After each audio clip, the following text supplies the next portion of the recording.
Benchmark, the voice of business. Presented by LMD.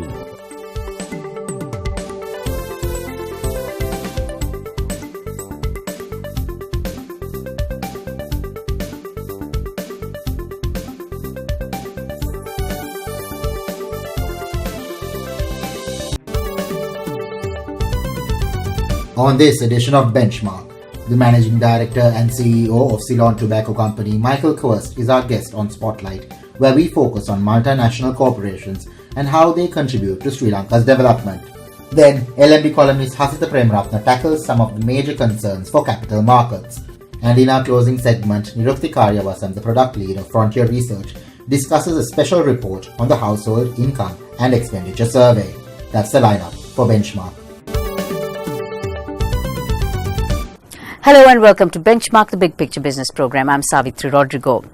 On the program today, we turn our attention to multinational corporates, and joining in the discussion is the Managing Director and CEO of Ceylon Tobacco Company, Michael Koest, and he will be giving us his perspective on how MNCs contribute to Sri Lanka's development and also the country's potential to attract investment and, of course, MNCs into the country. So welcome, Michael. Really good to have you on the show. Just looking at the overall operational environment for MNCs in Sri Lanka, what is your assessment? It's an unpredictable environment. This is how we see it. And it tends to go a little bit back and forth, which doesn't help, put it this way, the stability and the planning processes that multinationals operate in. Our planning cycles tend to be 10, 20 years long plans, especially when it comes to capital expenditure. We need to have a solid business case, and every time we invest and a year or two later the law changes fundamentally the business case, it's very difficult to explain to our headquarters. So in that sense, a bit of a more stable environment would be extremely welcome. And this is precisely why the League of Multinational Corporates was created at the start of this year with a group of like-minded people who came together and said, as a group, should we not at least try and advocate for a slightly more favorable operating environment?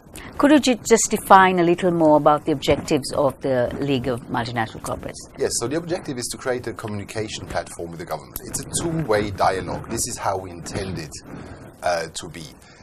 Essentially, multinationals like to talk about common issues and opportunities. And once we have a common theme, I think it's a better way of engaging the government by going as the League of Multinational Corporates to talk about generic themes rather than each and every one defending their own business, and hopefully find some open ears and a willingness to collaborate because we have so much experience across hundreds of countries and hundreds of years. So there's a lot of knowledge around the table, and certainly we can help shape the future of the operating environment in Sri Lanka. And that is the main objective, really. Do you think policymakers in Sri Lanka do understand the role that MNCs can play and also your operating environment within the country? Well, I do think that policymakers understand, but there are most probably other forces playing which might not be favorable for these policymakers to move into the right direction, or they're just being pulled back. I think there is a crucial prerequisite that the country needs to meet, and that is a very simple thing, which I would call openness. Openness in the sense that borders are obviously there, and the nation is defined by its religion and language and all these good things. But I think in the modern world, there is no more strong, or there is not a big place, arguably, for strong nationalistic countries going forward, or the choice is to be excluded from the world's economy, which is a bit of a tough choice to make also. The IMF recently revised Sri Lanka's outlook for 2018, growth outlook to below 4%. Yes. But being on the ground, what is your assessment of Sri Lanka's potential as an investment destination? I think the potential is certainly enormous. but only if. And there's a few big ifs attached to it. I think what I qualified as openness earlier is one factor. And I like to draw a parallel maybe to my home country, Switzerland.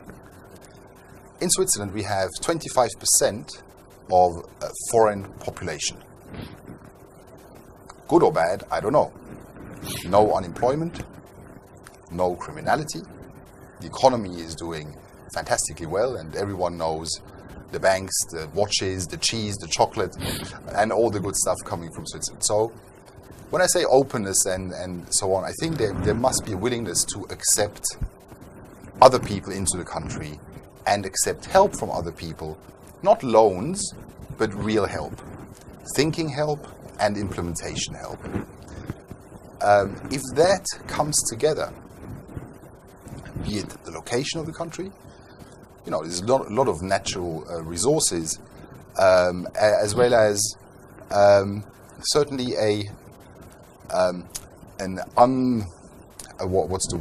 undiscovered potential from the people. If the education system could evolve into, again, a more modern, open to the world system, which is certainly pushing English as one of the main languages and a must-have and that sort of thing. These things would then combine a location, the resources, as well as the people, to form a very attractive destination for investment. Michael, where does Sri Lanka fall short when it comes to attracting tangible, good investments? I think it's the uncertainty of whether the investment is going to pay back one day or not. And I think there's enough examples of companies who have been maybe more recently investing money, and unfortunately their business case fell flat the second some law was amended. And this is, I think, what scares people off. And if you think about multinationals, we are connected globally. We talk globally. And when I meet someone from another multinational, from another country, the person will ask me, how is it to operate in Sri Lanka, And when this person doesn't get the feeling that the invested money is safe, well, then there's a concern and potential hesitation to put the money here. Quite a few of the multinationals in Sri Lanka have been here for decades. I mean, some even going way back during British rule. Yes. Michael, what do the MNCs bring to the table? How do they contribute to Sri Lanka's development? Yeah. The fundamental thing, I think, is its expertise, its innovation, its financial strength, and more than good governance. I would say world-class practices from a product stewardship perspective, from the way we treat, manage, develop employees. I think it's a very multifaceted approach that multinationals take and can contribute in terms of knowledge transfer to Sri Lanka. Certainly, the substandard products would never be something a multinational would consider putting in the market. This needs to go through layers and layers of approval and agencies, and it's got to be tested a zillion times and all these things. And so the products and the way we operate with the highest ethical standard, and also well realizing our responsibility for the market we operate in terms of giving back to the nation, because we've been very present as well supporting CSR initiatives. Going to continue this conversation with you, Michael, after the break. Yeah. We pause for some commercials now, and after the break, Michael Koest speaks about how corporates can help overcome Sri Lanka's social and economic challenges, and also what would it be like for MNCs operating in Sri Lanka when it comes to the One Belt, One Road initiative. Stay with us.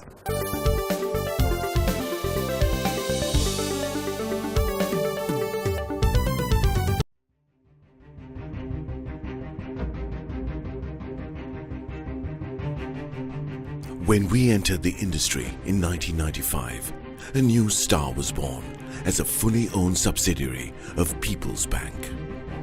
For those seeking to grow their businesses, PLC provided the seed.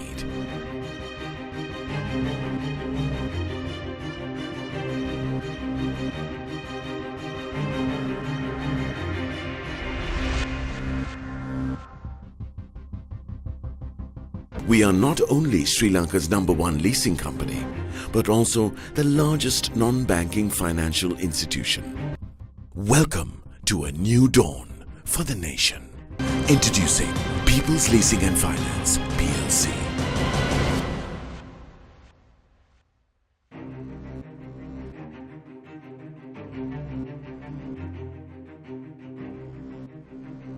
LMD is making waves, airwaves. The next big thing from Sri Lanka's pioneering business journal, LMD Podcast, now online. Listen to our articles on the go at www.lmd.lk. Select, play, listen. It's that simple.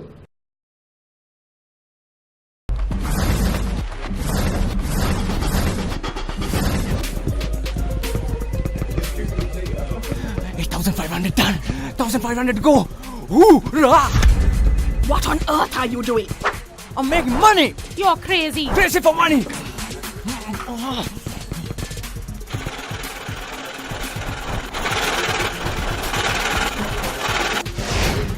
10,000 steps done.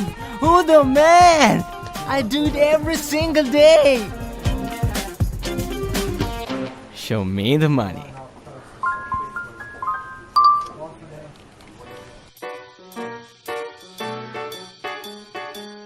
So you run 10,000 steps every day, huh? You must be fit. Some days I do 20,000.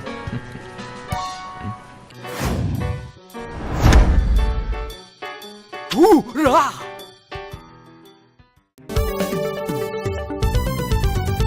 You're with Benchmark. We now resume our conversation with the Managing Director and CEO of Ceylon Tobacco Company, Michael Koest. Michael, if you do look at Sri Lanka, we do have, as an emerging economy, social and economic challenges.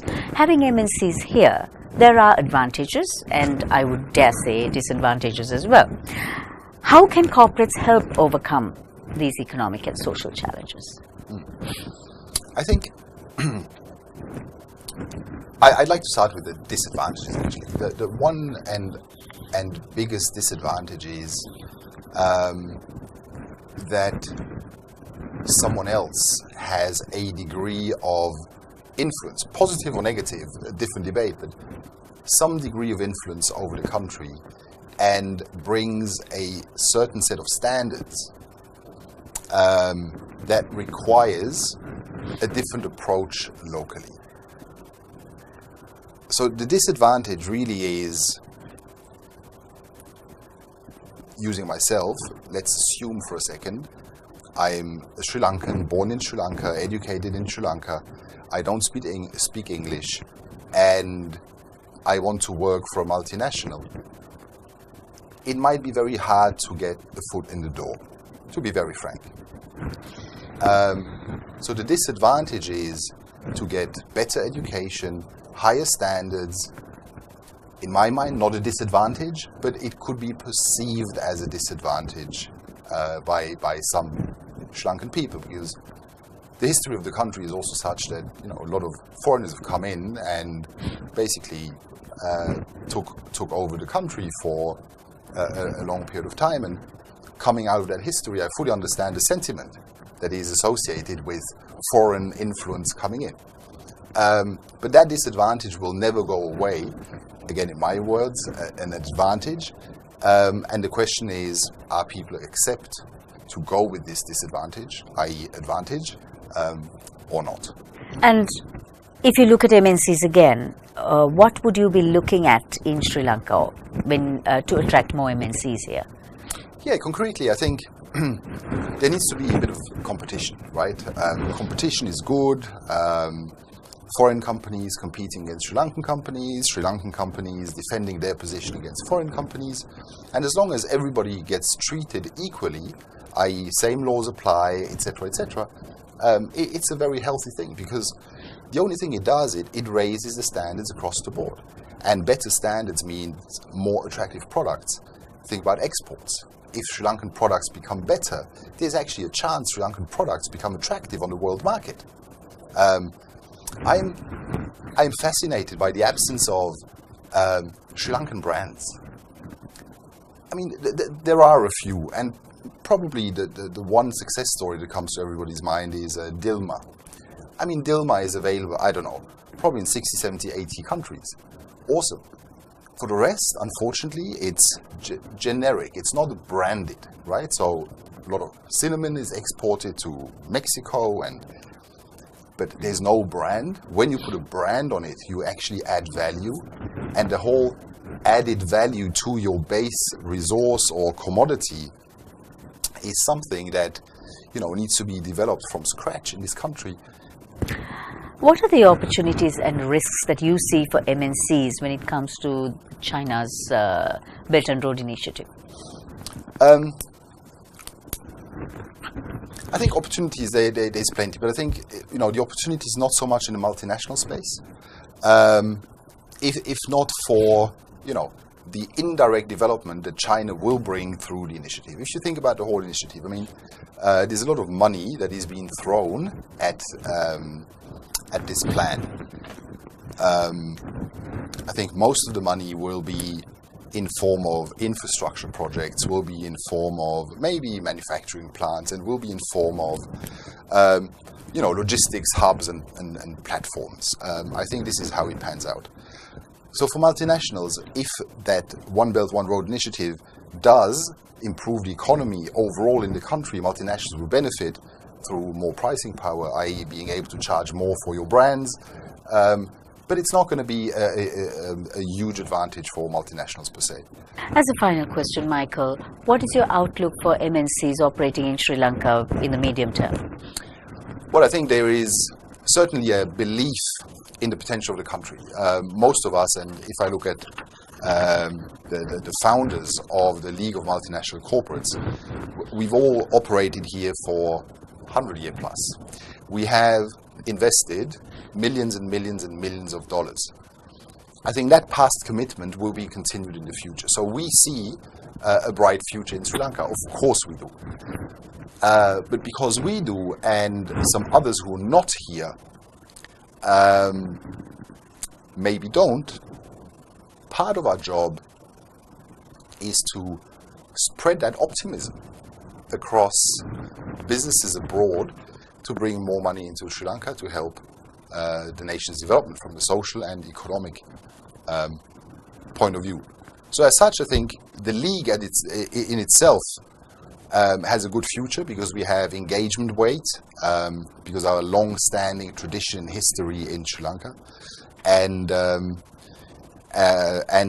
economy as such will certainly see a substantial improvement. But I'm afraid it's not going to be as immediate as many people would like to see it. Well, we have a lot to learn, that's for sure. Thank you very much, Michael. Thank you. We've been discussing MNCs operating in Sri Lanka, the challenges, the risks, the opportunities, with the Managing Director and CEO of Ceylon Tobacco Company, Michael Koest. Coming in on the other side is Anushan Selvaraja with more.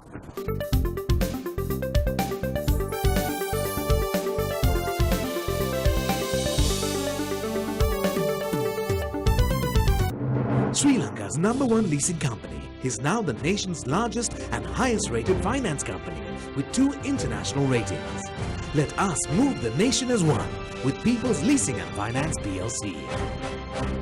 LMD is making waves, airwaves. The next big thing from Sri Lanka's pioneering business journal, LMD Podcast, now online. Listen to our articles on the go at www.lmd.lk. Select, play, listen. It's that simple.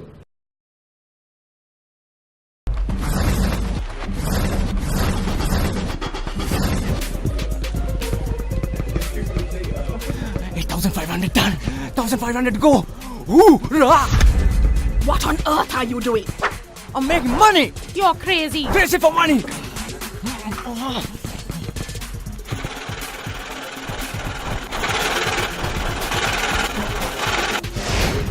10,000 steps done! Who the man? I do it every single day! Show me the money.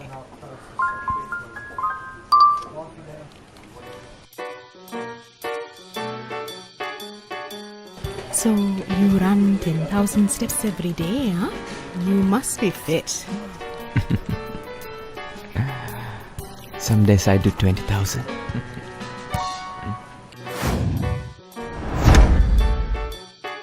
Hoorah!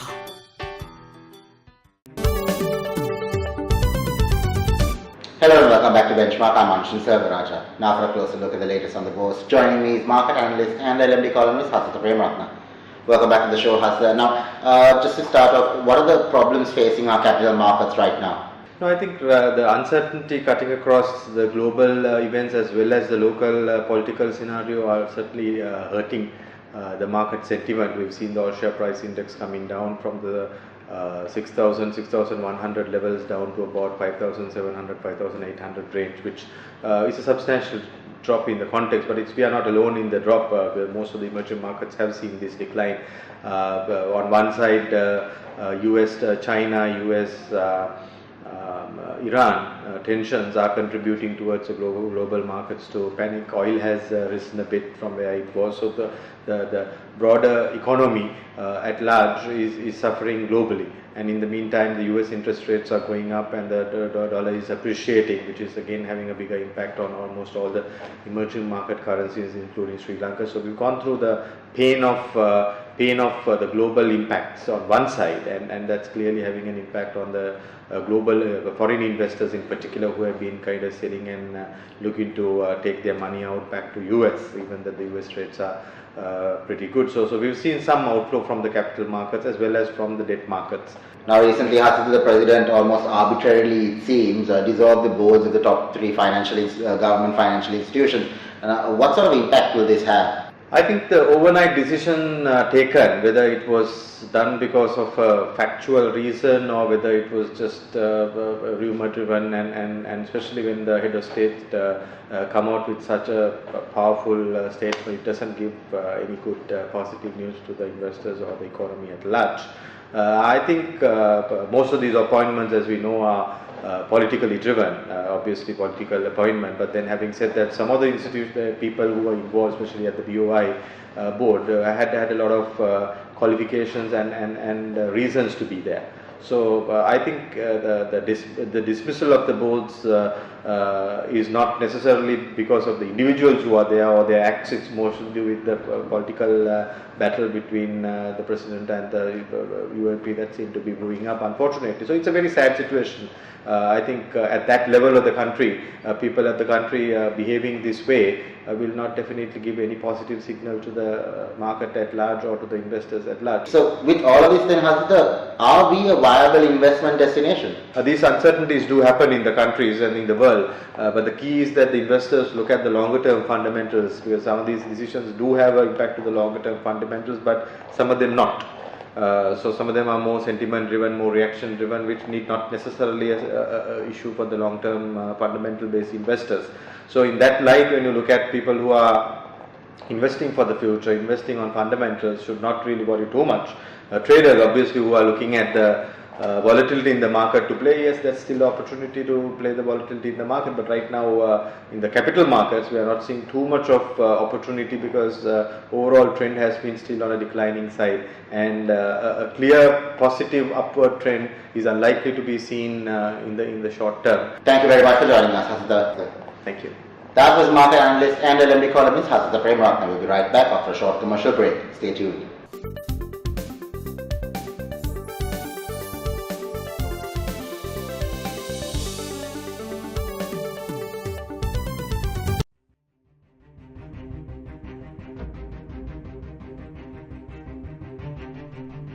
When we entered the industry in 1995, a new star was born as a fully owned subsidiary of People's Bank.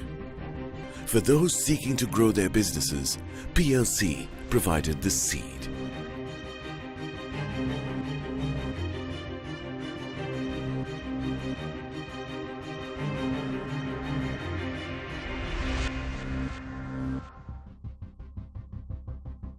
We are not only Sri Lanka's #1 leasing company, but also the largest non-banking financial institution. Welcome to a new dawn for the nation. Introducing People's Leasing and Finance, PLC.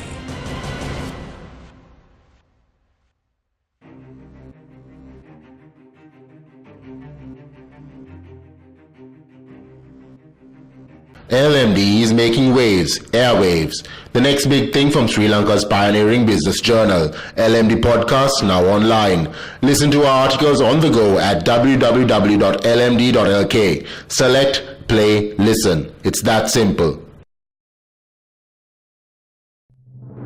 Sri Lanka's #1 leasing company is now the nation's largest and highest rated finance company with 2 international ratings. Let us move the nation as one with People's Leasing and Finance PLC. Welcome back to Benchmark. I'm Anushan Selvaraja. This week we're going to take a look at the latest household income and expenditure survey, and to take us through this is product lead of Frontier Research, Nirukti Kariyasam. Welcome back to the show, Nirukti. Now, just to start off, give us a brief overview of the survey. So household income and expenditure survey is something that is conducted by the Department of Census and Statistics Department, and they conduct it every 3 years. So the latest information we have is for 2016. So they have conducted this survey for over a 12 months period from January to December 2016, taking a sample size of 25,000 households. So it is with these data that we are actually trying to understand how the income and expenditure of the households have been so far. On that note, Nirukti, how are the income and expenditure numbers doing? So what we've seen is that over the period from 2012-13, that is the last survey just before the 2016 one, we've seen from there onwards during this 3-year period that the overall household income levels have improved. Now this is despite the slowdown in the real GDP numbers. We've actually seen the real GDP coming down from somewhere around 7% to around 3-4% over the last 3 years. But when you look at the household incomes, the average household income in real terms have actually grown to around 5%, 5-6% over this period. Now, are these higher income levels only within areas of high commercial activity, or is it more widespread around the island? Yes, that's a good question. So when we look at increases in household income, one would actually assume this to be a more urban-centric. But when you look at the data, what we see is that this is actually happening across the country. So we see the maximum increase in terms of household income has been mostly in the southern area and the Uva province and eastern province. So southern province, of course, it is understandable with a lot of development that went into the province. When we look at Uva and eastern and even other areas, what we understand is this is probably due to the improvement in the informal sector rather than the developments itself. What are the sources of this income then? So this is mainly, we can see the increase coming from wages and salaries. This can be attributed to the increase in public sector salaries that we saw in 2015, right after the new government came into power. Other than that, we also see this money coming in from the non-agricultural activities as well as other cash income. So when it comes to non-agricultural activities, this includes every activity other than agricultural activities, and also this excludes 2 main sources of income. That is one, income generated from hiring 3-wheelers, and also any tuition fees that for any class with less than 20 students. So as you know, these are 2 significant sources of income, which is also captured in other cash. So overall, these 2 are also contributing to this increase in income. Apart from this, we also see an increase in property prices attributing to this income increase as well. But if you look at agricultural activities, the income generated from them is actually negative. Thank you for joining us, Nirukti. That was Nirukti Kariyasam of Frontier Research. Thank you for watching Benchmark, and we hope to see you again next time.